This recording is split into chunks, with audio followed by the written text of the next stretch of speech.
إبراهيم وعلى آل إبراهيم إنك حميد مجيد. اللهم بارك على محمد وعلى آل محمد كما باركت على إبراهيم وعلى آل إبراهيم إنك حميد مجيد. فأعوذ بالله السميع العليم من الشيطان الرجيم من حمزه ونفخه ونفسه. قال سأستغفر لك رب إنه كان به حفيظ. أو كما قال النبي صلى الله عليه وآله وصحبه وسلم. الولد أوسط أبواب الجنة. أو كما قال النبي صلى الله عليه وسلم. من سخط والدين سخط الله، من رضی والدین رضی اللہ. عزیز سامعین، ساتھیوں، بزرگوں، دوستوں، خطبہ جمعۃ المبارک میں آنے والی معززات، محترمات، پردہ نشین ماں بہنوں، اللہ تبارک و تعالی نے ہم پر ان گنت، بے شمار اور لا تعداد احسانات، انعامات ہمیں مہیا کیے ہیں. جن انعامات اور احسانات کو ہم شمار کرنا چاہیں، گننا چاہیں، لا تعدوا نعمت اللہ لا تحصوها، اللہ کی نعمتوں کو، اللہ کے احسانوں کو ہم شمار نہیں کر سکتے، گن نہیں سکتے. اللہ تعالیٰ کی ایک بہت بڑی نعمت، جس نعمت کا ہم جتنا بھی شکر ادا کریں اتنا ہی کم ہے، وہ نعمت ہے والدین جیسی عظیم نعمت. جن جوانوں کے سروں پر ماں باپ کا سایہ سلامت ہے، گویا کہ اللہ تعالیٰ نے ان کو ایک اپنی بہت بڑی نعمت سے نوازا ہوا ہے. ان کو چاہیے یہ اللہ کی اتنی بڑی نعمت ہے، اس کی قدر کریں. جن کے سروں سے والدین کا سایہ اٹھ جاتا ہے، وہ دنیا میں کنگال ہو جاتے ہیں. در در کی ٹھوکریں ان کا مقدر بن جاتی ہیں. والدین کی یہ نعمت ہے جو بچوں کو نکھار کر سونا بنا دیتی ہے. اگر یہ والدین کی نعمت نہ ہو، بچپن میں ہی والدین کا سایہ سر سے اٹھ جائے، تو پھر یہی چھوٹے چھوٹے معصوم بچے ہوتے ہیں جن بچوں کی ابھی پڑھنے کی عمر ہوتی ہے، تعلیم و تعلم کی عمر ہوتی ہے، سیکھنے سکھانے کی عمر ہوتی ہے. وہی معصوم بچے، چھوٹے چھوٹے بچے ہوتے ہیں، لوگوں کی جوتیاں پالش کر کے گزارا کر رہے ہوتے ہیں. کتنے ہی ایسے معصوم بچے اور بچیاں ہوتی ہیں جن بچوں اور بچیوں کے سر سے والدین کی نعمت اٹھ جاتی ہے، بچپن میں سے ہی والدین دنیا سے چلے جاتے ہیں، فوت ہو جاتے ہیں. ان کا بچپنا اپنی ایک دن کی خرچی کے لیے وہ در در کی ٹھوکریں کھاتے ہیں. کسی کے جوتے پالش کریں گے، کہیں سے روڑیوں سے کاغذ اٹھا کے بیچ کے اپنی جیب خرچی بنائیں گے، کہیں چوکوں چرواہوں پہ ہاتھوں میں کشکول لے کے لوگوں کے سامنے ہاتھ پھیلائیں گے. اگر والدین کی نعمت اور قدر پوچھنی ہو تو ان معصوم بچوں سے پوچھیں جو آپ کو تحصیل چوک میں کھڑے ہوئے ملیں گے اور ہر گاڑی آنے والی جو وہاں پہ اشارے پہ رکتی ہے اس کا شیشہ صاف کرتے ہیں. ان سے آپ پوچھیں، بیٹا آپ کی یہ پڑھنے کی عمر ہے، سکول جانے کی عمر ہے، کام میں مصروف ہو چکے ہو؟ آپ کے ہاتھوں میں یہ گندا سا کپڑا اور شیشہ صاف کرنا ہے گاڑی والے کا، پھر کبھی گاڑی والے کا دل کرے 5-10 روپے دے دے، نہیں تو دھکا دے کے پیچھے پھینک دے۔ کس چیز نے تمہیں مجبور کر دیا ہے اتنا کہ تم اس چوک میں کھڑے ہو کے اتنی ذلت کے ساتھ 5-5 10-10 روپے اکٹھے کر رہے ہو؟ والدین کی قدر ان سے پوچھے، جو وہ جواب دیں گے وہ والدین کی قدر پر محمول ہوگا۔ وہ کہیں گے کہ بچپن میں ہمارے والدین دنیا سے چلے گئے تھے، یہ ہماری عمر تھی پڑھنے کی، یہ ہماری عمر تھی خرچی والدین سے مانگنے کی، لیکن نوبت یہ آ گئی کہ پڑھائی نہ ہم کر سکے، والدین جنہوں نے ہمیں فیس دینی تھی وہ فیس نہ دے سکے، دنیا سے چلے گئے۔ آج کے نوجوانوں کے لیے یہ پیغام ہے، والدین اللہ تعالیٰ کی ایک عظیم نعمت ہے۔ جس طرح ہمارے معاشرے میں اور سوشل میڈیا پہ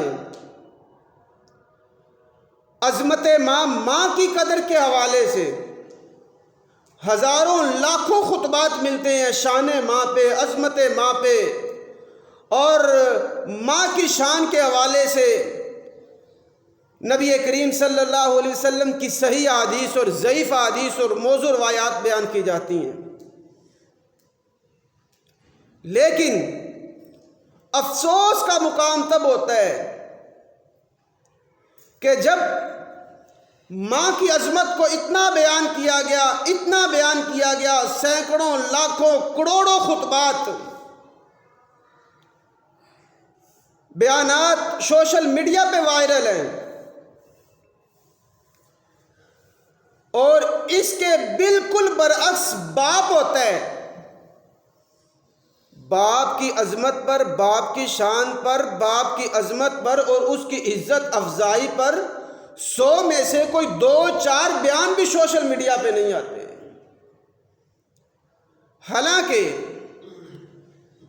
ماں کی عظمت بہت بلند و بالا ہے، اس بات میں کوئی شک نہیں ہے۔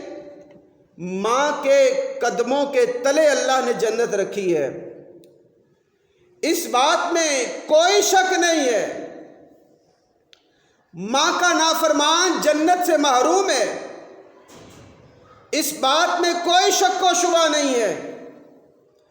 ماں کی عظمت، عزت اور ماں کی زبان سے نکلا ہوا ہر لفظ اولاد کے حق میں رب پورا کر دیتا ہے،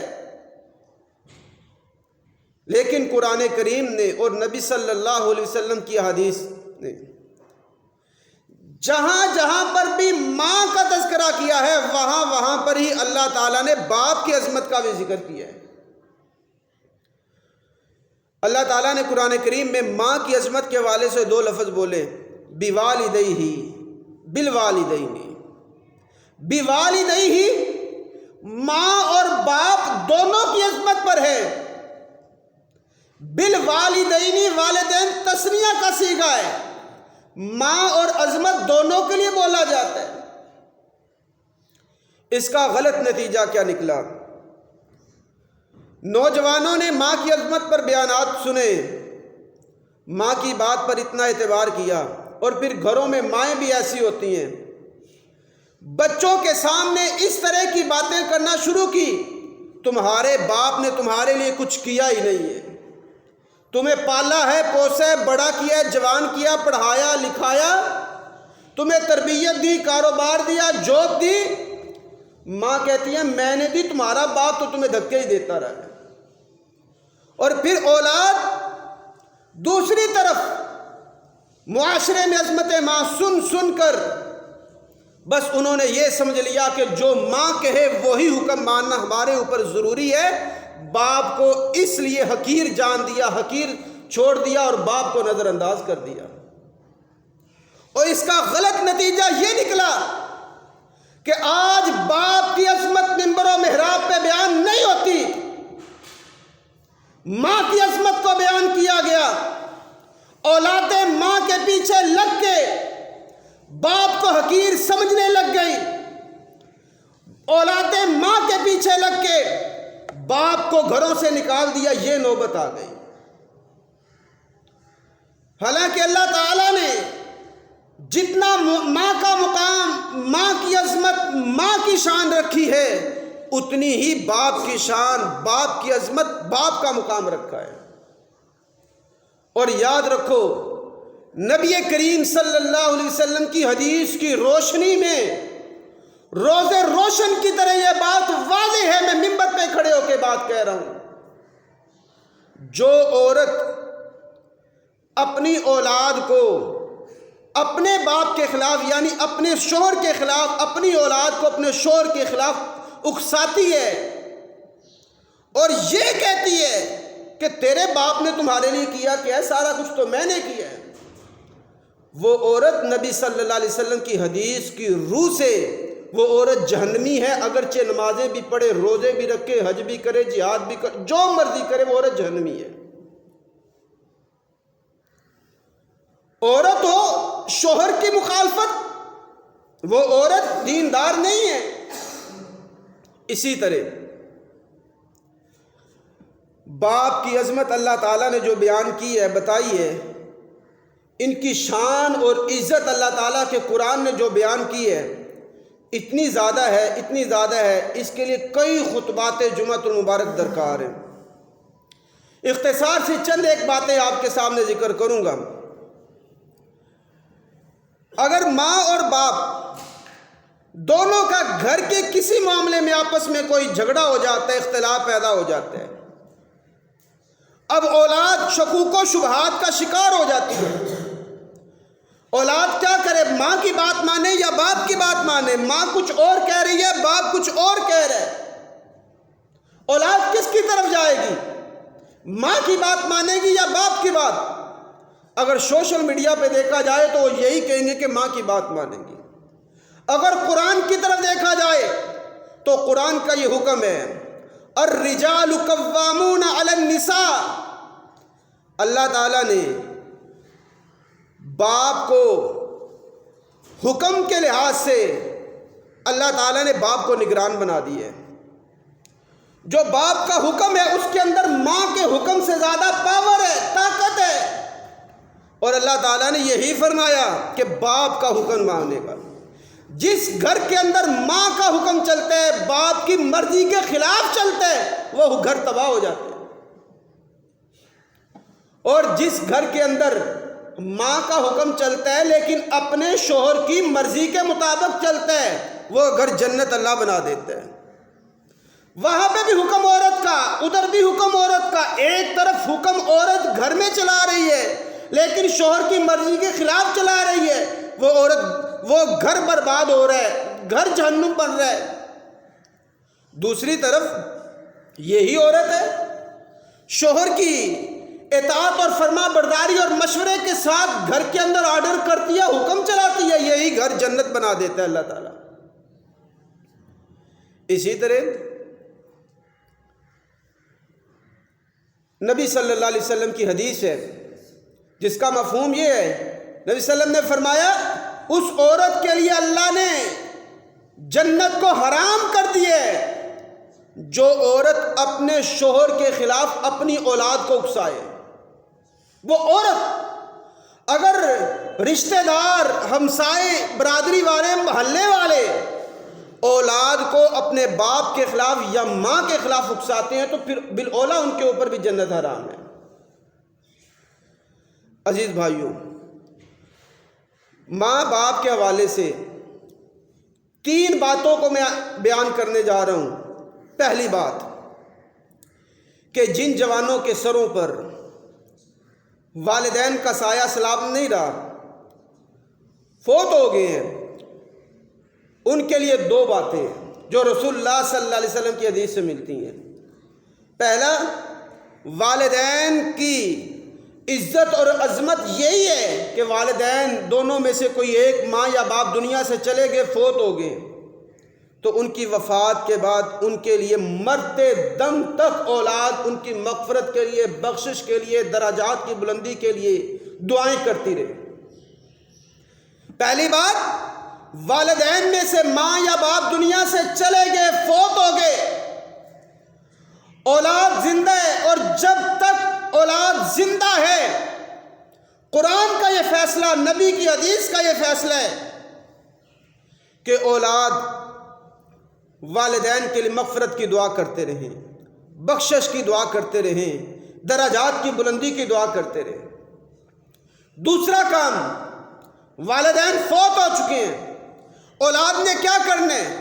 عمل صالح، اولاد اچھا کام کرے، نیک کام کرے، اور جو بھی اولاد نیک کام کرے گی، اچھا کام کرے گی، اللہ تعالیٰ اس کے اچھا کام کرنے کا، نیک کام کرنے کا، اللہ تعالیٰ اس کے والدین کو قبروں کے اندر بھی صلہ دیں گے اور ان کی روحوں کو علیین کے اندر بھی جزا دیں گے۔ یہ ہے والدین فوت ہو گئے، دو کام کرنے ہیں، ان کے لیے دعائے مغفرت کرنی ہے اور دوسرے احباب سے کروانی بھی ہے، اور اسی طرح نیک اور اچھے کام کرنے ہیں کہ ان کا ثواب اللہ تعالیٰ ماں اور باپ دونوں کو پہنچا دے گا۔ اور اس حوالے سے 3 باتیں ایسی اور ہوں گی جن کے والدین زندہ ہیں، انہوں نے کون کون سے کام کرنے ہیں۔ پہلا کام یہ ہے کہ والدین زندہ ہیں، ان کی مکمل اطاعت و فرما برداری کریں، ان کی صحت کی خیال رکھنے کے لیے جو جو چیزیں ان کو ضرورت ہے وہ مہیا کرے، ماں باپ کو جس چیز کی خواہش ہے پوری کرے، ماں باپ کا حکم مانے، اگر ماں باپ کسی حکم پر متفق ہے مانے، اگر ماں باپ جس حکم پر مخالفت پر ہے پھر باپ کا حکم مقدم ہے، ماں کے حکم کے بعد ماں کے حکم کو چھوڑ دے، ماں کو ماں کا حق دو، باپ کو باپ کا حق دو۔ نبی کریم صلی اللہ علیہ وسلم کی حدیث ہے، فرمایا الولد ابواب من الجنت الاوسع۔ لوگوں یاد رکھو، اگر ماں کے قدموں تلے اللہ نے جنت رکھی ہے تو جنت کا فرنٹ دروازہ، بڑا دروازہ، کارنر کا بڑا جو گیٹ ہے اللہ نے باپ کو بنا دیا ہے۔ جنت کا مین گیٹ باپ ہے، والد ہے۔ جس نے والد کو ستایا وہ جنت سے محروم ہو گیا، جس نے والد کو تنگ کیا، والد کی بات نہ مانی، والد کو رولا دیا اپنی زندگی میں، والد کو اپنی زندگی میں ستا دیا، وہ جنت کے مین گیٹ سے محروم ہو گیا، جنت سے محروم ہو گیا۔ حدیث پاک کا مفہوم ہے، نبی صلی اللہ علیہ وسلم نے فرمایا من سخط الوالدین سخط اللہ، جس نے ماں یا باپ، یہاں پہ والدین کا لفظ ہے، ماں کا لفظ نہیں ہے، باپ کو یا ماں کو ناراض کر دیا گویا کہ اس نے اللہ کو ناراض کر دیا۔ یہاں پہ ذرا غور کیجئے، باپ کو ناراض کرنا اللہ کو ناراض کرنا ہے۔ باپ کو جو ناراض کر رہا ہے وہ اپنے مالک کو ناراض کر رہا ہے، جو مالک کو ناراض کر رہا ہے وہ اپنے اوپر عذاب کو دعوت دے رہا ہے، وہ عذاب کے اندر جا رہا ہے۔ اپنے والد کو نہ ستاؤ۔ من رضی الوالدین رضی اللہ، فرمایا جس نے باپ کو ماں کو خوش کیا اس نے رب کو خوش کر لیا۔ جو چاہتا ہے میرا رب مجھ پہ خوش ہو جائے، میرا رب مجھ پہ راضی ہو جائے، وہ اپنے باپ کو اپنی زندگی سے خوش کر دے، رب اس کے اوپر خوش ہے۔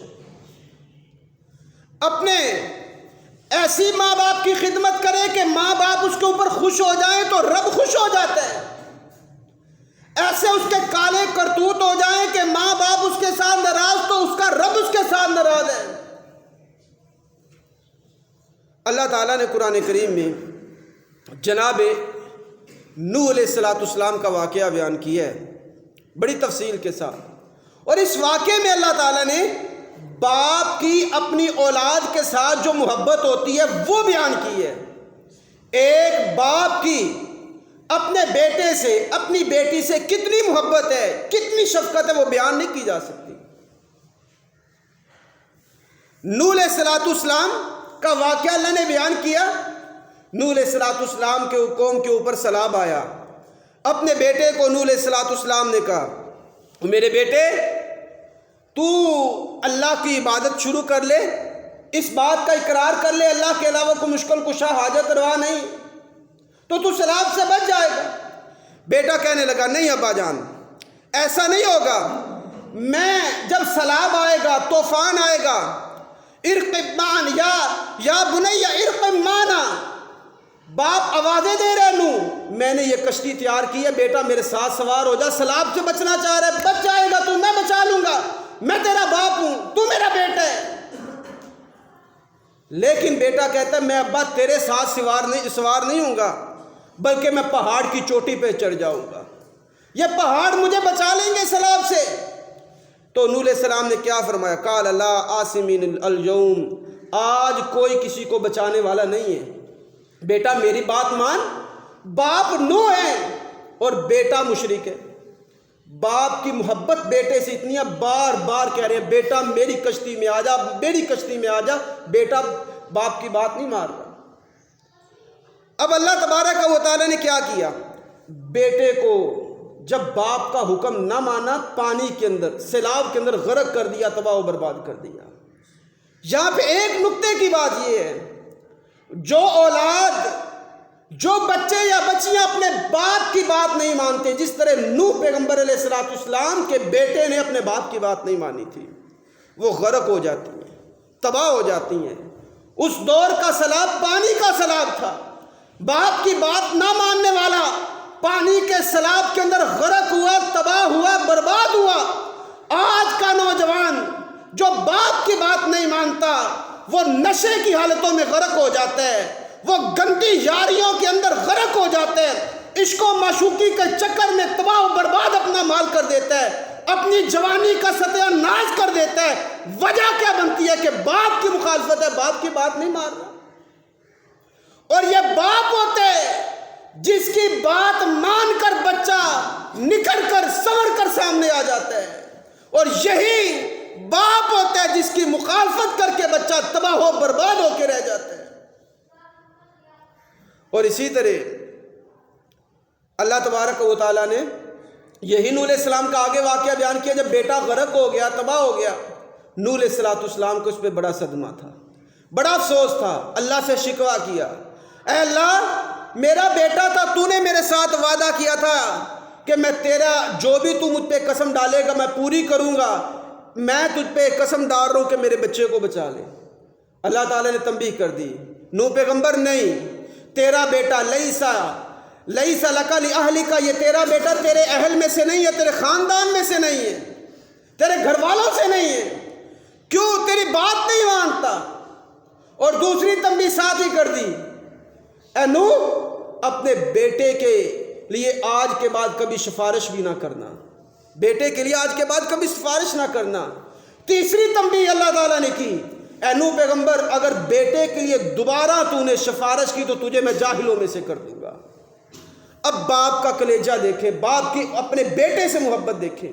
نوح پیغمبر ہیں، بار بار بیٹے کی محبت میں اللہ تعالیٰ سے ڈانٹ خود کھا رہے ہیں، بیٹے کی محبت میں ایک باپ ڈانٹ کھا رہا ہے رب العالمین سے۔ دوسری طرف اللہ تعالیٰ نے یعقوب علیہ السلام کا واقعہ قرآن کریم میں بیان کیا ہے۔ یعقوب علیہ السلام کے تقریباً 11 یا 12 بیٹے تھے، مختلف روایتوں میں 11 یا 12 بیٹوں میں سے ایک بیٹا یوسف علیہ السلام امتحان آیا، گم ہو گیا، چلا گیا، اب پیچھے 10 یا 11 بیٹے باقی ہیں، لیکن باپ کی اگر گھر کے اندر باپ کے 5 6 8 10 یا 11 12 بیٹے یا بیٹیاں ہو، ہر بیٹے اور ہر بیٹی کی محبت کا خانہ باپ کے دل میں اللہ نے علیحدہ ہی رکھا ہوتا ہے۔ یہ نہیں ہوتا کہ بڑے سے باپ زیادہ محبت کرتا ہے، چھوٹے سے نہیں، درمیان والے سے نہیں، بیٹی سے زیادہ محبت بیٹے سے کم، یا بیٹے سے محبت بیٹی سے نہیں۔ باپ ہو، اس کی اولاد ہو، اس کے نطفے سے پیدا ہوئی ہو، باپ اس سے محبت نہ کرے، یہ نہیں ہو سکتا۔ بیٹی ہے، باپ کی اس سے بھی محبت ہے، بیٹا ہے، باپ کی اس سے بھی محبت ہے۔ بیٹا اگر برا ہے باپ کی اس سے بھی محبت ہے، بیٹا اگر اچھا ہے باپ کی اس سے بھی محبت ہے۔ باپ ہو اور باپ کی قدر شفقت اس کے اندر نہ ہو، یہ نہیں ہو سکتا۔ اب دیکھیں 11 بیٹے 10 بیٹے جناب یعقوب علیہ السلام کے پاس موجود ہیں، یوسف غائب ہے، ہر وقت روتے رہتے ہیں اور یہی کہتے ہیں یا آصف علی یوسف و اب یزت عیناہ من الحزن، یوسف آئے یوسف تیرے غم نے مجھے بوڑھا کر دیا ہے، تیری جدائی نے مجھے بوڑھا کر دیا ہے۔ اور وہ اب یزت عیناہ، اتنا روئے یوسف کی جدائی میں کہ آنکھیں خشک ہو گئی، سفید ہو گئی، آنکھوں کی بینائی چلی گئی، نبینے ہو گئے۔ وہ قزیم، اور بوڑھے ہو گئے، کمر بھی جھک گئی تھی۔ بیٹے کی جدائی باپ سے برداشت نہیں ہوئی، اور یہ باپ کی محبت ہے۔ باقی بھی 10 موجود تھے لیکن ایک ہی بیٹا گم ہوا ہے، پھر بھی جدائی برداشت نہیں ہے۔ اور ساتھ ہی یہی جملے کہے، جب یہ پریشان ہر وقت یوسف یوسف کرتے رہے، گھر والے جناب بابا جی یعقوب علیہ السلام کو ڈانٹ دیتے تھے۔ کیا کہتے تھے؟ یوسف کی جدائی میں اللہ نے تجھے پاگل ہی کر دیا ہے، دیوانہ ہو گیا تو، یوسف مر گیا ہے، بھیڑیا کھا گیا، نام و نشان مٹ گیا، تو یوسف یوسف کر رہے۔ ایک طرف جناب نوح پیغمبر بیٹے کی خاطر رب سے ڈانٹ کھا رہے ہیں، دوسری طرف جناب یعقوب علیہ السلام بیٹے کی محبت میں، بیٹے کی جدائی میں اپنے گھر والوں سے ڈانٹ کھا رہے ہیں۔ اور اس سے یہ پتہ چلتا ہے ایک باپ اپنے بیٹے کی محبت میں، اپنے بیٹے کی شفقت میں، محبت میں رشتہ داروں سے الجھ جاتا ہے۔ ایک باپ اپنے بیٹے کی محبت میں خاندانوں سے الجھ جاتا ہے، قبیلوں سے ٹکرا جاتا ہے۔ ایک باپ بیٹے کی محبت میں کوئی رشتہ دار بہن بھائیوں کو چھوڑ سکتا ہے، بیٹے کو نہیں چھوڑتا۔ یہ باپ کی محبت ہے۔ اور پھر جب گھر والوں نے بھی تانا دیا جی یعقوب علیہ السلام کو، تو یعقوب علیہ السلام نے ایک ہی کہا، انما اشکو بثی وحزنی اللہ، میرے غم کو، میرے حزن و ملال کو بیٹے کی جو جدائی سے آیا ہے تم نہیں سمجھ سکتے، میرا مالک اللہ سمجھتا ہے، وہی میرا غم، میرا درد، میرا دکھ سمجھتا ہے، وہی دور کرنے والا ہے۔ عزیز بھائیو، اللہ تعالیٰ نے ابراہیم علیہ السلام کا واقعہ قرآن کریم میں بیان کیا۔ ابراہیم علیہ السلام ہمارے لیے نمونے ایک باپ کی حیثیت سے بھی ہیں، ایک بیٹے کی حیثیت سے بھی ہیں۔ بیٹے کی حیثیت سے ابراہیم علیہ السلام نے باپ کا کیسے حق ادا کیا وہ بیان کیا۔ قرآن کریم میں ابراہیم علیہ السلام کا واقعہ، اب باپ مشرک ہے، بت بنانے والا، بت بیچنے والا ہے۔ یہاں پہ ایک نوجوانوں کے ایک اور پیغام ہے جن کے باپ زندہ ہیں۔ باپ مشرک بھی ہو، کافر بھی ہو، برا بھی ہو، گندا بھی ہو، باپ کے آگے بدتمیزی نہیں کرنی، باپ کے آگے بدتمیزی نہیں کرنی۔ ان کے حقوق جو باپ کے ہیں باپ کو مکمل ادا کرنے۔ جناب ابراہیم علیہ السلام کا اسوہ ہے، بیٹے کی حیثیت سے ہیں، باپ ہے سامنے، بت بنا رہا ہے، اور دعوت کیا ہے؟ یا اباتی، اے ابا جان، یا اباتی، اے میرے ابا جان۔ یہ نہیں کہا ابا، ابو، اور پرا جا دفع، یہ نہیں کہا تو مشرک ہے، تو کافر ہے، تو بتوں کو بنانے والا، اس طرح کا جملہ نہیں بولا۔ یا اباتی، او میرے ابا جان، او پیارے ابا جان۔ یا اباتی لما تعبد ما لا يسمع ولا يبصر ولا يغني عنك شيئا، ابا جان خدا تو سے بت بناتے ہو جو نہ سن سکتے ہیں، نہ بول سکتے ہیں، نہ کھا سکتے ہیں، نہ پی سکتے ہیں، نہ اپنے نفع نقصان کے مالک ہے، تم کیوں ان کی عبادت کر رہے ہو؟ دعوت دینے کا انداز ہے، باپ مشرک ہے پھر بھی انداز میٹھا ہے۔ جب باپ نے کہا بیٹا اس کام سے باز آ جا، تجھے پتھر مار مار کے رجم کر دوں گا، گھر سے نکال دوں گا، گھر سے نکل جا، پھر بھی کہا یا اباتی، اے میرے ابا جان، ساستغفر لک، میں اللہ سے تمہارے لیے بخشش کی دعا کروں گا۔ یہ ہے ایک بیٹے کو باپ کے حق میں یہ چاہیے کہ اگر باپ جیسا تیسا بھی ہے تو پھر اس کے لیے مغفرت کی دعا کرے، بخشش کی دعا کرے۔ ہاں اگر والدین اللہ نے اچھے دے دیے ہیں، نیک ہیں، پرہیزگار ہیں، متقی ہیں، تو پھر اس کی دنیا میں ہی اس نوجوان کی جنت ہے، والدین اس کے لیے جنت ہے۔ اگر برے، بدتمیزی نہیں، پھر بھی اسوہ ابراہیم علیہ السلام کو اپنانا ہے۔ ساستغفر لک، میں ابا جان آپ کے لیے میں اللہ سے بخشش کی دعا ضرور کرتا رہوں گا، انہ کان بی حفیظ، کیونکہ میرا رب میرا نگہبان ہے۔ آپ نے تو گھر سے نکال دیا ہے، میں گھر سے نہیں کر رہا ہوں، لیکن میری حفاظت کرنے والا باپ، میری حفاظت کرنے والا اصل میرا باپ نہیں تھا بلکہ میرا مالک و خالق رب العالمین، وہ میرا نگران ہے۔ عزیز بھائیو، اسی طرح اگر باپ اچھا ہے، نیک ہے، پرہیزگار ہے، تو پھر اولاد نوجوانی میں کچھ نہ کچھ غلطیاں کرتی ہے، کمیاں ہو جاتی ہیں، کوتاہیاں ہوتی ہے، باپ نے ڈانٹنا بھی ہوتا ہے، باپ نے جھڑکنا بھی ہوتا ہے، باپ نے گالی گلوچ بھی کرنی ہوتی ہے، باپ نے مارنا بھی ہوتا ہے۔ باپ کی جو ڈانٹ ہوتی ہے وہ انسان کو نکھار دیتی ہے۔ باپ کی ڈانٹ کو کبھی برا نہ سمجھو، باپ کی غصے کو کبھی برا نہ سمجھو، باپ کی جھڑک کو کبھی برا نہ سمجھو۔ جو جوان باپ کی غصے اور باپ کی ڈانٹ، باپ کی گالی گلوچ کو برا سمجھتے ہوئے باپ کی مخالفت پر اتر آتے ہیں، وہ جوان تباہ و برباد و ذلیل و رسوا ہو کے رہ جاتے ہیں۔ جو جوان باپ کی ڈانٹ برداشت کر کے باپ کی بات کو مانتے ہیں وہی نوجوان نکھرتے ہیں۔ اور پھر باپ کو بھی چاہیے کہ اپنی اولاد پر سختی کرے۔ اگر اولاد کو نکھارنا ہے، اولاد پر سختی باپ نے کرنی ہے۔ کیوں؟ الرجال قوامون علی النساء، بیوی نے، ماں نے اتنی سختی نہیں کرنی جو سختی باپ نے کرنی ہے۔ باپ کو اللہ نے بنایا ہی اس لیے ہے کہ اپنی اولاد پہ سختی کرے، دین کے کاموں پہ سختی۔ دین کے کاموں پہ صحابہ کرام کو دیکھیں، انہوں نے اپنی اولادوں پہ کوئی اولاد کے حق میں کمپرومائز نہیں کیا۔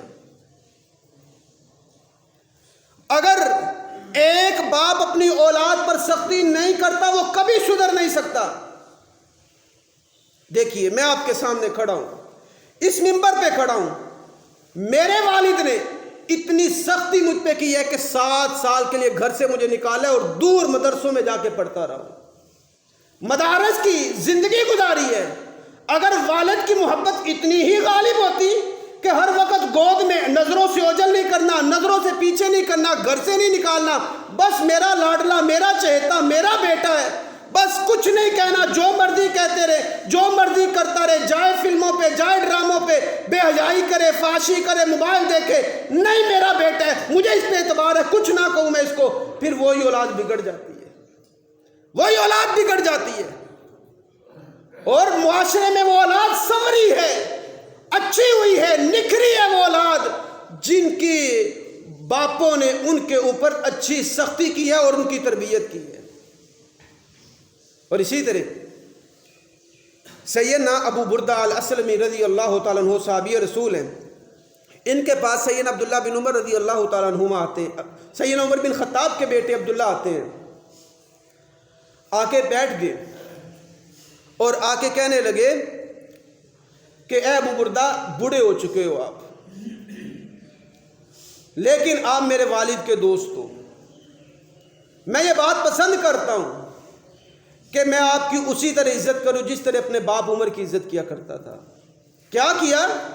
اپنے سر سے اپنی پگڑی اتاری، ابو بردہ اسلمی کو پہنا دی، کہا آپ میرے والد کے دوست ہو اس لیے آپ کی عزت کرتا ہوں، میرا والد دنیا سے نہیں، دنیا میں چلا گیا ہے، فوت ہو گیا ہے، تو میں نے نبی صلی اللہ علیہ وسلم سے سنا ہے، یہ عبداللہ بن عمر کہتے ہیں، میں نے اللہ کے نبی صلی اللہ علیہ وسلم سے یہ بات سنی ہے، جو بندہ چاہتا ہے کہ اپنے والد کو مرنے کے بعد بھی خوش رکھے، دیکھیے اخروی زندگی ہے، برزخی زندگی ہے، خوش رکھے، تو وہ چاہیے اپنے والد کے دوستوں کے ساتھ اچھا سلوک کرے۔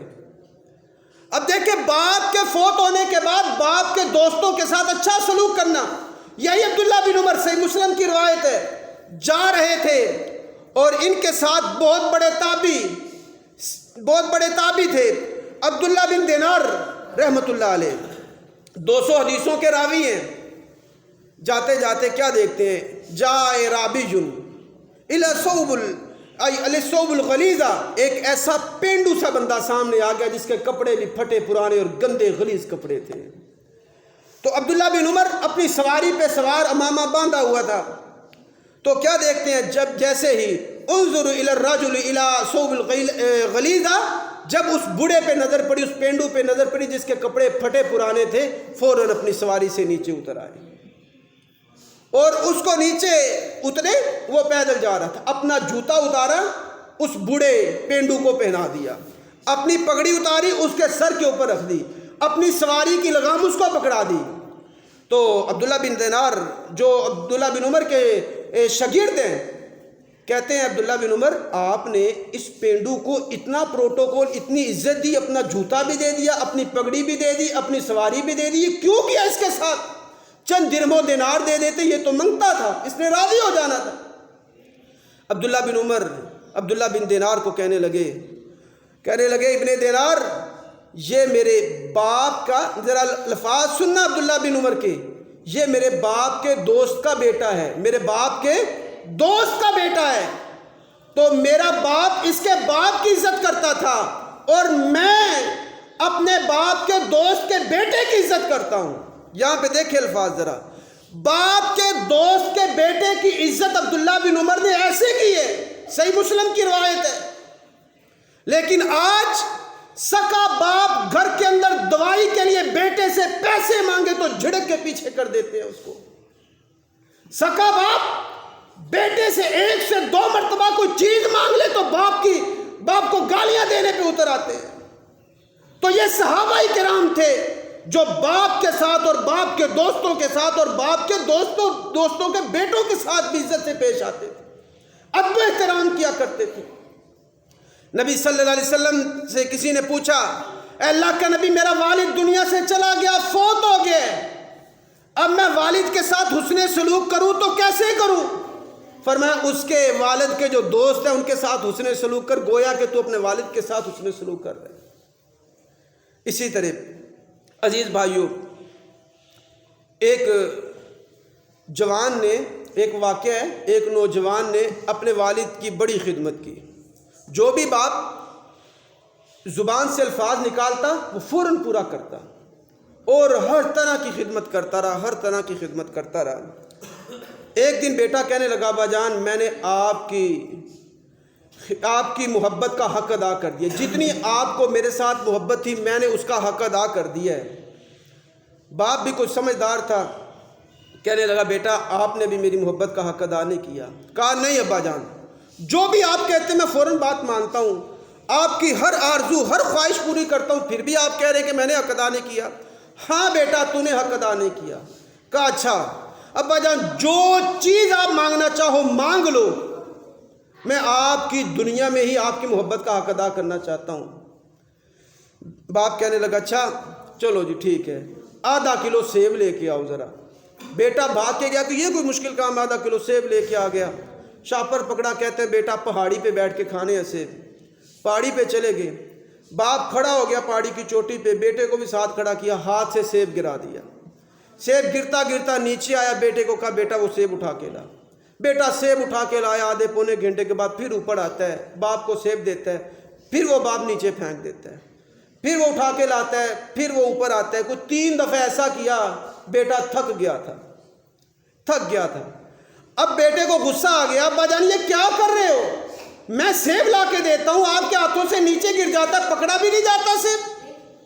تو باپ کہنے لگا بیٹا یہ تو 3 چکر لگائے ہیں تو تیرے منہ بے سراسا ہو گیا ہے، برا منہ بنا لیا، غصہ آ گیا ہے۔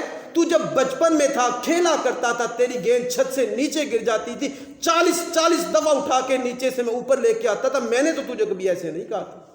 یہ باپ کی محبت ہے، یہ باپ کی خدمت ہے۔ ہم جتنی مرضی باپ کی خدمت کر لیں، اللہ کی قسم ہے باپ کی محبت کا حق ادا نہیں کر سکتے۔ اسی لیے نبی صلی اللہ علیہ وسلم نے فرمایا الولد اوسط من ابواب الجنہ، یہ باپ جنت کا مین گیٹ ہے، باپ جنت کا مین گیٹ ہے۔ اور یارو پھر آخر میں یہی پیغام دوں گا، دوستو بھائیو، ماں کی عظمت بڑی ہے، شان بڑی ہے، مقام بڑا ہے، لیکن گھر کے اندر جو پختہ حکم چلتا ہے وہ والد کا چلتا ہے، باپ کا چلتا ہے، باپ کا حکم مانو۔ ماں کو ماں کا مقام، باپ کو باپ کا مقام دو۔